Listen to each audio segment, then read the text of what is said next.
असावी असा प्रयत्न विरोधी पक्ष करणार. त्यामुळे विरोधी पक्षानं केलं म्हणून ते अगदी बरोबर आहे असंही म्हणता येत नाही आणि ते सपशेल चुकीचं आहे असंही म्हणता येत नाही. त्यामुळे वेळोवेळी विरोधी पक्ष अशा स्वरूपाचे आंदोलन करत राहतो. कारण 3 राज्यात 3 निवडणुका झाल्या आणि त्यात एक मुद्दा कॉमन आहे, विरोधकांच्या तोंडी एकच वाक्य कॉमन आहे, दुसरे मुद्देच नाहीयेत. भारतात काय असतं, सगळं सोयीचं असतं, बाजू बदलली की मुद्दे बदलतात. जुनी विधानं आपण या लोकांची काढली तर ती हे लोक बोलतात अशीच दिसतात. त्यामुळे या सगळ्यातून विकासाची प्रक्रिया खरंच पुढे जाते का याकडे लक्ष देणं सर्वात आवश्यक आहे. आणि मगाशी निलेशजींनी जो मुद्दा काढला तो अतिशय महत्त्वाचा आहे. देशाचा विकास हा सर्वंकष करावाच लागणार आहे आणि त्याबाबत जर तुम्ही हिंदू मुस्लिम असे मतभेद करत असाल तर ते योग्य नाही. सरसंघचालक मोहन भागवत देखील या विषयांवर बोलतात आणि विकास हा सर्वसमावेशक असायला हवा असं सांगतात. त्यांचं नाव मी एवढ्यासाठी घेतलं की ते एका विशिष्ट विचाराचे अतिशय धुरीण म्हणून ओळखले जातात. त्यामुळे भारतीय जनता पक्षाने आता ड्रॉइंग बोर्डवर बसून हा विकास सर्वसमावेशक कसा करता येईल, आपल्याला सातत्याने विजय मिळतोय, आपलं उत्तरदायित्व काय आहे याकडे लक्ष देणं आवश्यक आहे. विरोधी पक्ष डिसेंट दाखवत राहतील ते त्यांचं कामच आहे, आपलंही काम त्यांना ती जागा देणं आहे. पण यातनं कसा अधिकाधिक लोक या प्रक्रियेत येतील याकडे कसं लक्ष देता येईल यावर आता चर्चा केंद्रित झाली पाहिजे. फक्त एक दाखवूयात आपण, भाजपनं ट्विट काय केलेलं आहे. आता भाजपनं एक फोटो ट्वीट केल्याचा पाहायला मिळते. दिल्ली में आ रही है भाजपा असं ट्विट आणि कमळ आणि निश्चितच कमळ फुललंय तन्मय. आपण या ट्विटच्या माध्यमातून बघतोय. या कमळाकडे बघितल्यानंतर आणि या विधानाकडे बघितल्यानंतर भाजपनं खूप संयम राखलाय असं म्हणायला हरकत नाही. दिल्ली में आ रही है भाजपा, मुळात दिल्ली में आ गई है भाजपा असं म्हटलेलं नाही, ही खूप चांगली गोष्ट आहे. त्यामुळे आतताईपणा या ठिकाणी नाहीये किंवा नाहीतर सोशल मीडियाच्या पोस्टमधून अनेक जण जो आतताईपणा दाखवतात तशा स्वरूपाचा तो आतताईपणा तिथे नाहीये. संयम दिसतोय. मात्र एक मोठी बातमी आपण बघूया ती म्हणजे आपण पाहतोय दिल्लीमध्ये मोठा उलटफेर झालेला आहे. कमळ अखेर दिल्लीमध्ये फुललेला आहे आणि मोदी संध्याकाळी 7:45 भाजप मुख्यालयामध्ये पोहोचणार आहे. कारण भाजप मुख्यालयामध्ये विजयी जल्लोष जो आहे तो सध्या साजरा होणार आहे आणि भाजपमध्ये आता विजयी गुलाल जो आहे दिल्लीमध्ये भाजपकडून उधळला जाणार असल्याचं आपल्याला बघायला मिळत आहे.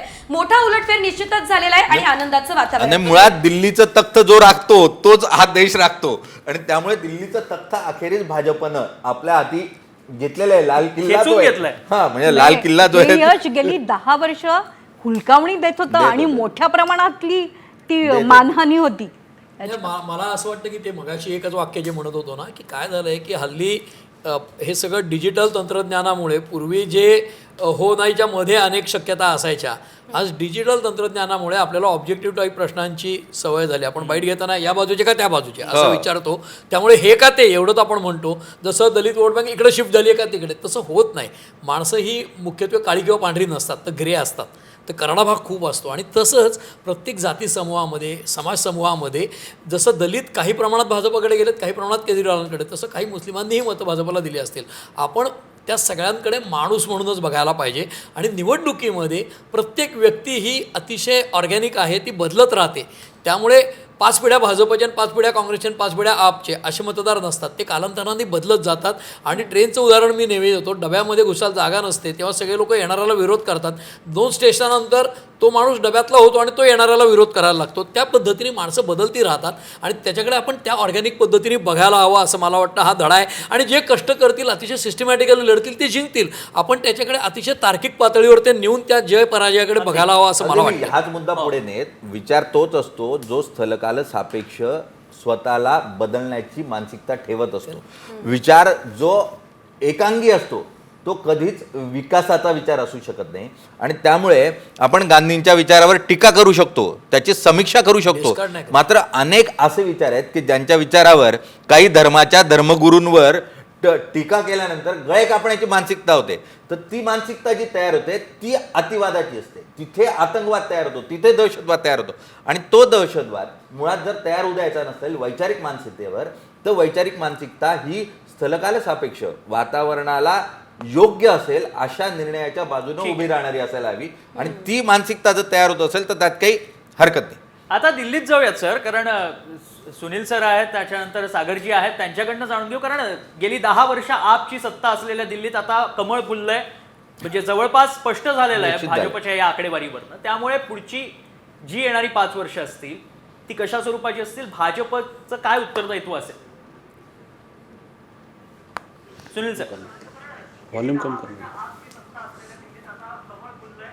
13च्या नीचांकी पातळीपेक्षाही खाली आम आदमी पार्टीची संख्याबळ गेलेला आहे आता सध्याच्या घडीला. म्हणजे 2013 मध्ये 28 जागा जिंकल्या होत्या आम आदमीने, आता 25 वर आहे. याची कारण मीमांसा जर करायची झाली तर अरविंद केजरीवाल यांनी ज्या धडाक्याने 2012 साली पक्ष स्थापन केला 26 नोव्हेंबरला, आणि त्यानंतर त्यांनी जे दिल्लीवर लक्ष केंद्रित केलं. दिल्ली ही आम आदमी पार्टीची जननी आहे आणि तिथं वर्चस्व त्यांनी सलग 11 वर्ष कायम ठेवलं, 2013, 2015 आणि 2020. पण या काळात त्यांनी आपले जे महत्वाचे सहकारी होते त्या सगळ्यांना एक प्रकारे डीच केलं, जे त्यांचा विश्वासघात केला सत्तेत आल्यानंतर, आणि त्यांच्यापासून ते दुरावले. जे चांगले सहकारी होते ते सगळे त्यांना सोडून गेले किंवा त्यांना सोडणं भाग पडलं. आणि ज्या व्हॉलेंटियर्सच्या जोरावर त्यांनी हे सगळं उभारलं होतं, ते व्हॉलेंटियर्स देखील आता त्यांना शेवटच्या काही दिवसात मिळणं दुष्प्राप्य झालं होतं. कारण परिस्थिती अशी होती की एकीकडे भारतीय जनता पक्षानं साम दाम दंडभेदाच्या नीतीनं सगळं पिंजून काढली होती दिल्ली, आणि दुसरीकडे यांना व्हॉलेंटियर्सना खुश ठेवण्यासाठी जो किमान पैसा लागतो तो देखील देणं अवघड झालं होतं. तर अशा परिस्थितीत 10 वर्ष व्हॉलेंटियर्सना कार्यकर्त्यांमध्ये पक्षाच्या त्यांना परिवर्तित करू शकले नाही ते. हा एक मोठा फटका बसला. आणि त्यात विनाशकाले विपरीत बुद्धी 16-17 आमदारांच्या तिकिटा कापल्या, ज्या मोठ्या मताधिक्यांनी निवडून आले होते, आणि त्यांच्यासोबत ते आमदार आणि त्यांचे कार्यकर्ते व्हॉलेंटियर सगळेच आम आदमी पार्टीपासून दुरावले. त्याचा मोठा फटका या निवडणुकीत आम आदमी पार्टीला बसलेला आहे. अगदी. सागरजी, अगदी थोडक्यात काय नेमकं चित्र